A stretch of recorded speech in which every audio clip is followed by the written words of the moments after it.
नमस्कार. आज आपण एक योग पाहत आहोत. त्याचं नाव आहे पाश योग. हा योग संख्या योगामध्ये येतो. म्हणजे अमुक राशीत इतके ग्रह असतील तर असा योग असा त्याचा अर्थ होतो. तर हा आजचा जो पाश योग आपण पाहणार आहोत तो असा आहे की कोणतेही 7 ग्रह म्हणजे रवीपासून शनीपर्यंत याच्यामध्ये राहू, केतू, हर्षल, नेपच्यून, प्लुटो हे ग्रह येत नाहीत.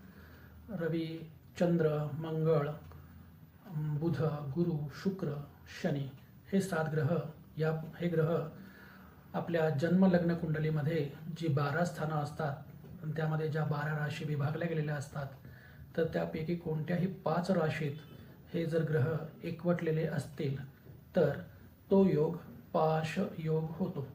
या योगाद्वारे त्या व्यक्तीला काय लाभ होतो किंवा हा योग काय सुचवतो? तर हा योग सुचवतो की अशी व्यक्ती नेहमी योग्य मार्गाने संपत्ती मिळवत असते. अशा व्यक्तीला नोकर चाकरांचं सुख असतं. अवतीभवती नोकर चाकर सेवेला दिमतीला असतात. म्हणजे हा समृद्धता दर्शवणारा योग आहे.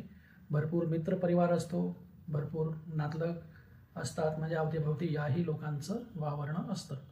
असं हा पाश योग सांगतो. हे पाश योगाचं फळ आहे. हरिओम.